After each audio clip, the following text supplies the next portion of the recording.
I'm sorry, guys. I am completely speechless over what just happened on Boardwalk Empire. This is what I'll say.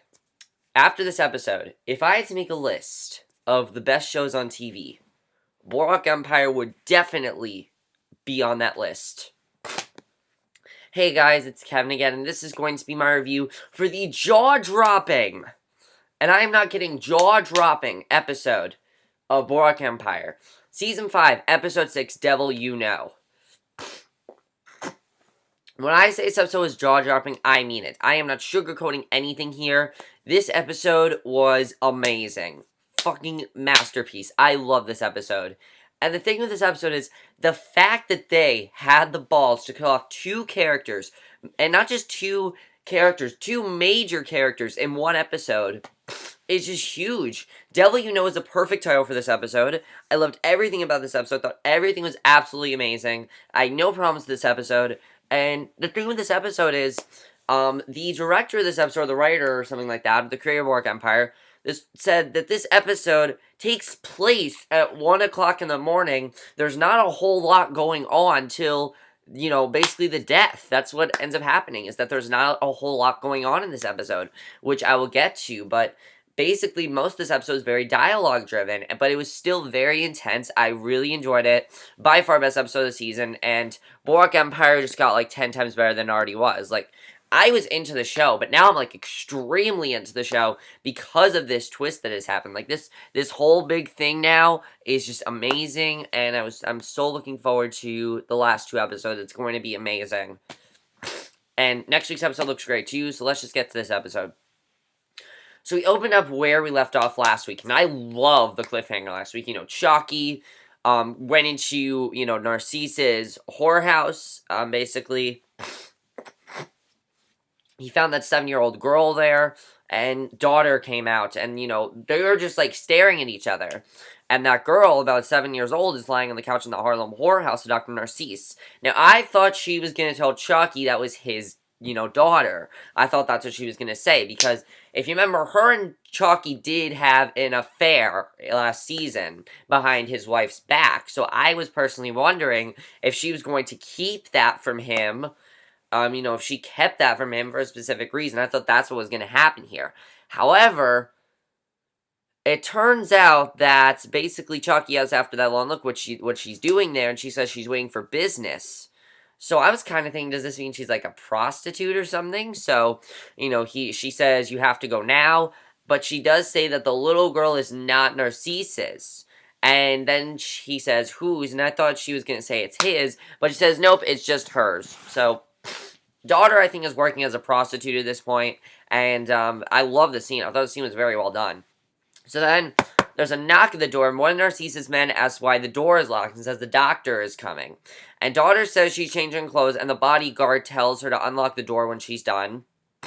And CHALKY says to walk out while she can, but he takes the key out of the door and leaves it unlocked.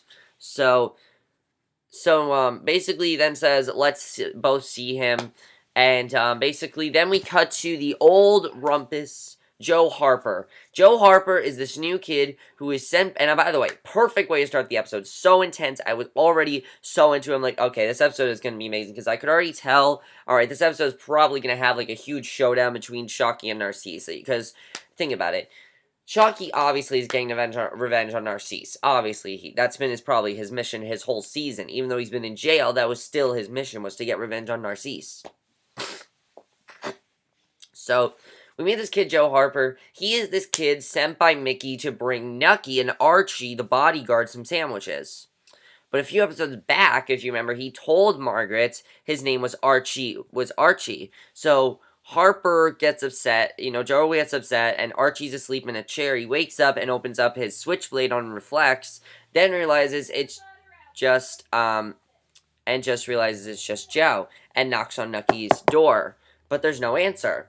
So the bed is empty. And Archie runs out in a complete panic. He's completely panicked at this point.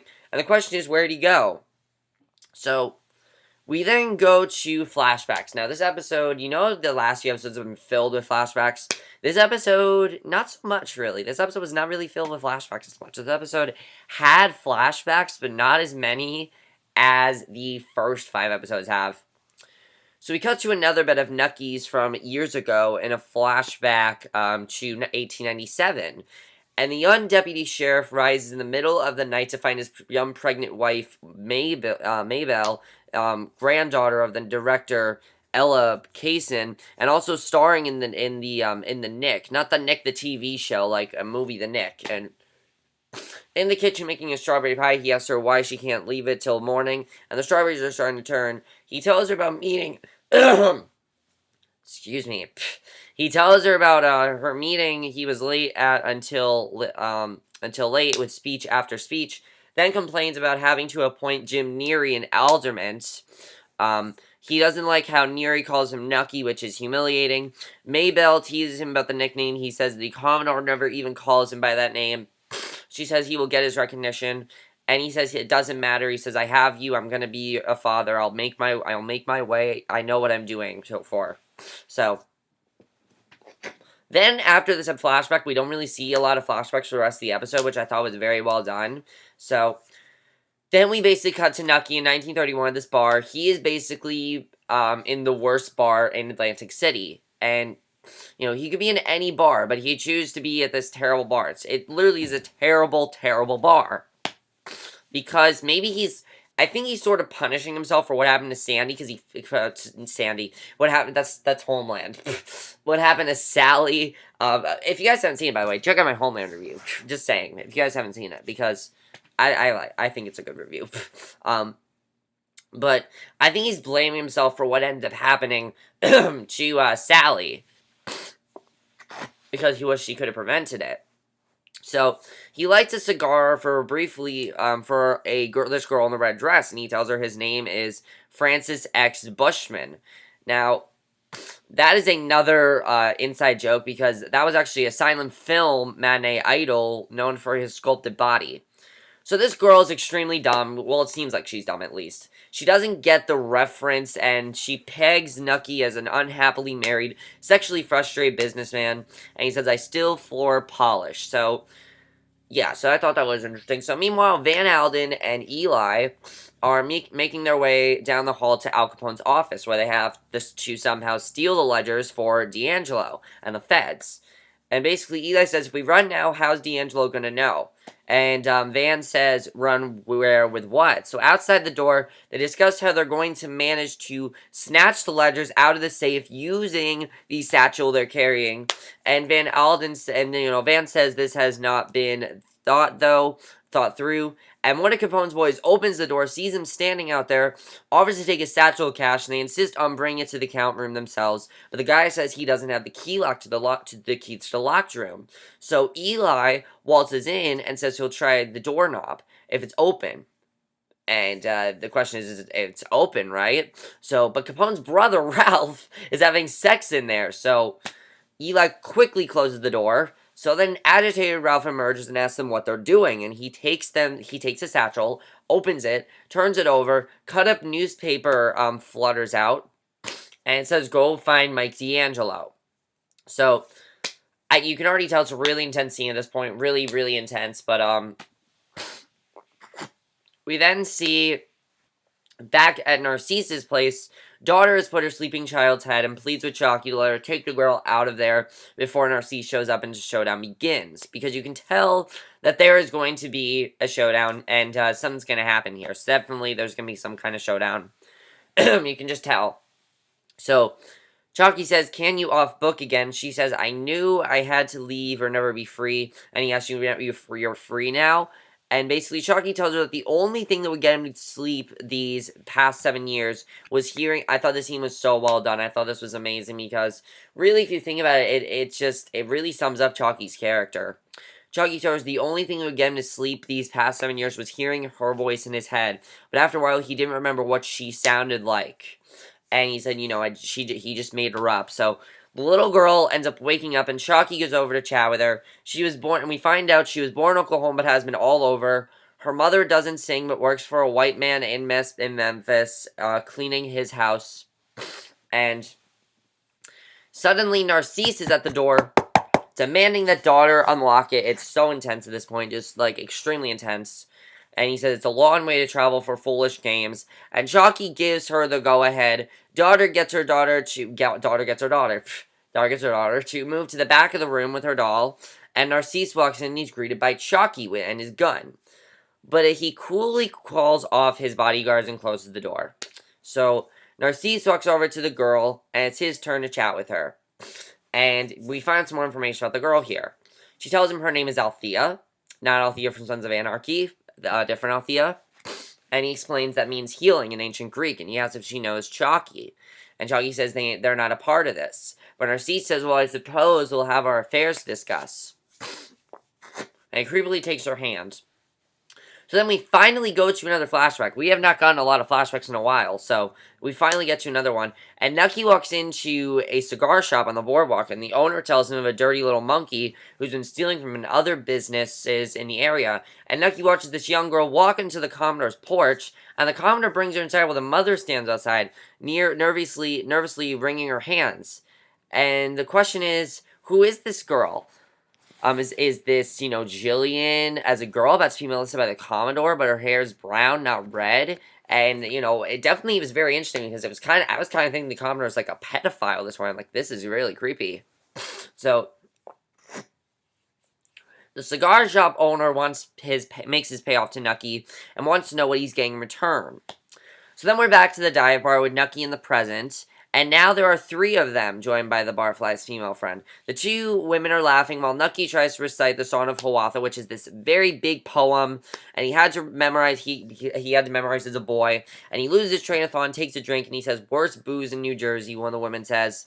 And Nucky tells him he can get the good stuff at the Ritz-Carlton, where he knows people, and he says, I know them, but I'm not like them. And that really sums up what Nucky's trying to be like this season. He's trying to be more subdued, I'd say, sort of. More subdued in the sense that he's not, like, as violent anymore. So, basically, a drunk across the room tells him to shut up. A bathroom brawl ensues, naturally. Nucky beats him to a pulp, and suddenly the poem comes back to Nucky. He then tells the woman he wants to have sex with them, except he doesn't use the word sex, so that was definitely very interesting. And then we get this genius scene here. This scene was so intense, because back in Capone's office, D'Angelo walks in, smacks Van across his face, and Eli attempts to explain with some coaching from D'Angelo. We came to rob the joint. We knew the big boy would be out. Skeleton Crew figured it would be easy. So D'Angelo asks, where did that genius get that idea? And Van says, my wife, we're having trouble at home. And Eli says, I can vouch for that. So Ralph tells D'Angelo to get rid of them, but on their way out, Capone walks in with Paul Money and George, who are making a picture set in Chicago, which is 1932's Scarface. And Capone asks D'Angelo what's up and decides to take matters into his own hands. So you can already tell there's going to be a really intense thing going on here. However, then we see another flashback with Nucky talking, and I really like in this episode, whenever things get really intense, they just go to a flashback. It's really good because it's like gearing you up for what you're about to witness and like preparing you, because it's just so intense. You know something extremely intense about to happen, and that was so amazing about this episode.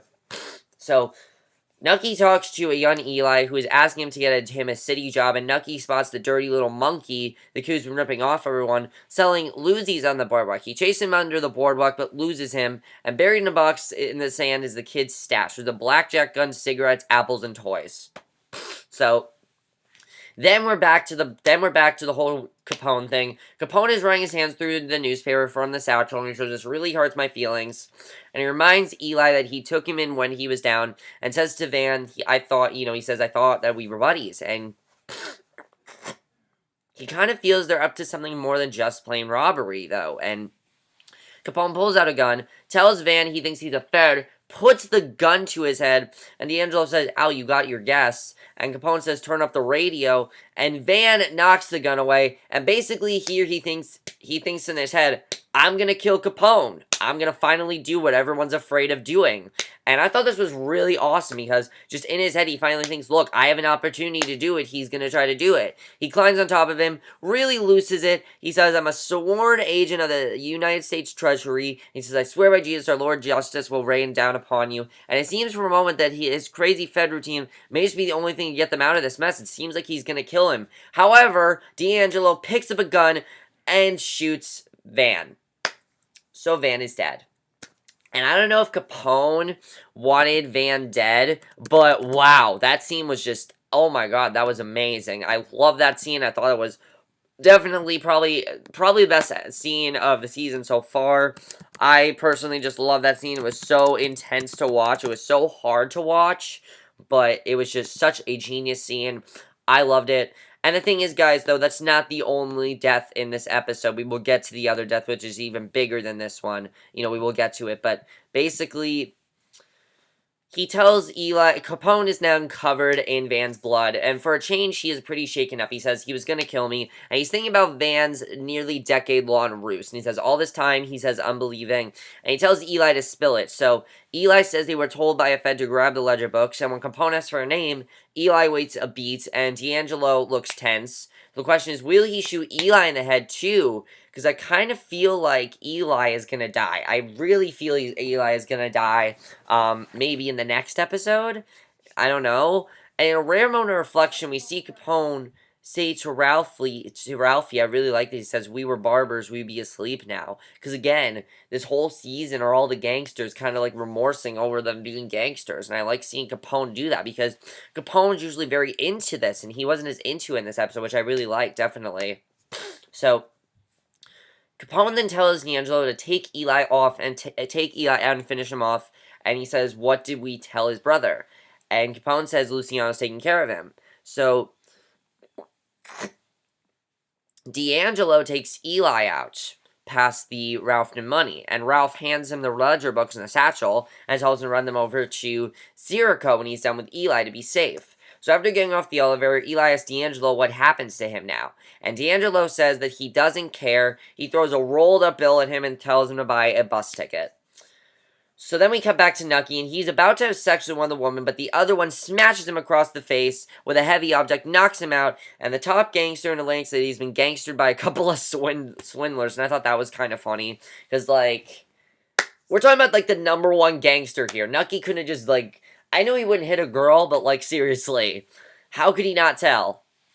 It's just, like, oh my god, Nucky. Nucky really is just losing it this whole episode. So sad to see that he's losing it, but he really is losing it.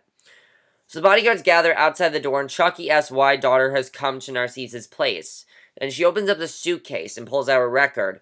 And she then explains that she paid for the studio musicians and the pressing, but that no one will hire her to sing anywhere in the country because of Narcisse. I thought the scene was just so well done. And she says to the doctor, you're drowning me drop by drop. She gets down on her knees, begs him to let her go. And Narcisse is ignoring her and says that he's just come from a meeting with Luciano, who is forcing him to pay protection. And Chucky says, I ain't no concern of mine. And Narcisse asks, what if it were you? Am I worse than those devils who betrayed you? And Chucky says, and I thought this was amazing. This is why the episode's called Devil I Know. He says, you're the only devil I know. And he tells Chucky he will hire him at a good price. Every soul in the room yearns to be free. And that was awesome because Narcisse is a devil. He does not care about anyone. And at this point, I just want Narcisse to die. So Narcisse puts on a record, and out comes daughter's lovely voice singing Dream a Little Dream of Me. It was great to see. I thought I was going to cry, honestly, in this scene. Because Chucky listens, and he looks like he may cry. And it was good to see Chucky not just frown throughout the entire episode. He actually had emotion in this episode. And Chucky takes the needle off the record, says he'll accept Narcisse's offer under the condition that he'll stop blacklisting daughter. And Chucky tells daughter, you came to be heard, that's your voice. And I thought this was great what Chucky did. And Narcisse again tells her to pick a city, he'll make a call, and she'll be booked tomorrow. So daughter's protesting and tells Chucky that Narcisse cannot be trusted, but Chucky says he can trust him as far as he needs to, but then goes over to talk to little Althea. and he asks if she ever met her father, and she says no, that her mama left him. And Chalky says, baby girl, you stay real close to your mama now, you hear? Keep away from men like me. So Narcisse asks for Chalky's gun, but he says not until after daughter and Althea leave. So daughter insists they walk out together. So Chalky says we're headed to different places. He kisses her on the cheek, and he knows this is probably the last time he's gonna see her. He watches as she walks away, and Narcisse says our collaboration begins. And then another flashback, we see Eli and Nucky under the boardwalk. And I thought this was just an amazing scene, waiting for that dirty little monkey. And he finally arrives, and Eli grabs him. Nucky empties a child's sack, and it's that guy, guy who claims to be named Nellie Bly. And Nucky asks the kid what's his name, and he says Nellie Bly. However, he finally gets his answer, and it turns out it is actually Gillian. Gillian is the girl that, and it also turns out that Gillian's the one that sent him that letter. So that's definitely very interesting as to what happened there. And I thought this next scene was very well done, because back in the present, we see Joe Harper is delivering some whiskey to the bar, and sees a passed out Nucky on the ground, and Nucky is, so out of it. He's literally talking to what he said to Gillian in his flashback to Joe. Joe's like, what are you talking about? So, he eventually snaps out of it, and he offers him $50 to take him to the rumpus, and he says, you don't have to pay me, I already work for you. And Nucky asks the kid where he's from, and when he says Indiana, Nucky asks what he's doing here. And he says, trying to get myself ahead, which is something that Nucky would say, and Nucky insists he take the money, and he explains, someone I was close to just died because of me, and that was definitely very interesting. And he says, last thing I heard was, let her say, I have your coffee. And she's gone, and I'm still here. So what kind of world is that? So here's the thing, though. Sally never said that. So is he referring to Mabel? Is he still grieving over Mabel? Is he that out of it that he is still grieving over his wife dying? Because, Mabel died, first season. So maybe he's still grieving over that. I don't know. But Archie walks in and tells Nucky to come downstairs. Mickey is giving a speech to a small armed militia, giving them to swear an oath of allegiance to Nucky. And he looks up at Nucky and says, nobody knew where you were, so I did a Paul Revere. And he's like, we're settling up for a showdown or not. And I was like, at this point, my heart is, pounding. I'm like, oh my god. So Nucky says we are. Daughter's gone, and Chucky opens a back door onto an alleyway. He asks Narcisse if he's going to keep his word to daughter, and Narcisse says, tell yourself I will. And this is the last scene of the episode. My heart is, completely pounding here. I thought this was amazing. And basically, Chucky says, all dream begin with, ain't nobody ever been free. And Narcisse shoots him a dirty look, walks off. 5 of his men pull their guns out. You can already tell Chucky's going to get it. There's no way he's getting out of this. However, I thought this scene was amazing. The way they closed his character was just amazing, and I thought it was so well done. He starts to picture daughter saying, dream a little dream of me, and when she says, night breezes seem to whisper, I love you, he smiles. Oh my god. That has always been something I've complained about Chalky. Why has he never smiled? And finally, he smiles because he's happy with himself. He's happy to die. He knows he's going to die. And he smiles, and the frown finally melts away, and he's shot, but we don't see it happen. It literally cuts to black, and I thought this scene was so well done because basically we're with Chalky in the scene. We are Chalky in the scene. We are seeing this through Chalky's eyes. They shoot him, we hear the guns go off, and then total silence, and all we hear is a record coming to an end, the needle stick going round and round and round as the credits roll. Oh my god, what a great episode, guys. This episode was absolutely amazing. Boardwalk Empire is officially one of the best shows on TV. This was bigger than The Red Wedding, because here's the thing. Red Wedding, we knew was coming, because they're based off of books. Boardwalk Empire, they can do whatever the fuck they want on this show, because nothing actually, there are no books here, so they can do whatever they want. No one can say, oh, this didn't actually, well, they are historically inaccurate, but I don't think anyone really cares about that. So, I personally don't care if it's historically inaccurate. I don't know if you guys do, but I personally don't. This episode was just so amazing. I loved it. I thought it was amazing. And there's so many questions now to be asked. First of all, do you think that Nucky is going to have a final showdown here? I'm wondering what's going to happen there, definitely. I definitely feel like Nucky's going to have some sort of a final showdown. That definitely is going to be very interesting to see if that ends up happening there. So, You know, I was definitely very looking forward to this episode. This episode was just, I mean, it was amazing. It definitely paid off. And we have 2 episodes left of the entire show. And it looks like in the next episode, Nucky might die. I don't know if they're going to kill off Nucky because he's the main character. So I don't think they're going to kill him off, but we'll have to see. No Margaret in this episode, which I was fine with. But there's a lot to talk about. First of all, Nucky, is he still, like, upset over Mabel's death? Because Sally never told him, I'm going to get you coffee. That was Mabel that said that. So the question is he still upset over Mabel's death? I want to know what's going on there. Also, did Gillian write Nucky that letter? Because we know we got that letter from somebody random, and I think it's Gillian. Maybe that's her plan to maybe have Nucky bail her out of jail, which is very interesting because I never would have suspected Nucky and Gillian to have that kind of connection. I thought that's definitely very interesting if that's what's going on there. Also, is Narcisse going to keep his promise to daughter? He promised Chucky he will, but I don't know if he will. I still feel we're going to see Narcisse because Narcisse needs to die now. Narcisse needs to die because of what he did, and just he needs to die now. The fact that they had the balls, though, to kill off both Chucky and Van in one episode is amazing to me. It really shows how great the writing is. The writing this episode was so well done. Van was, like, so close to killing Capone, and then he was shot.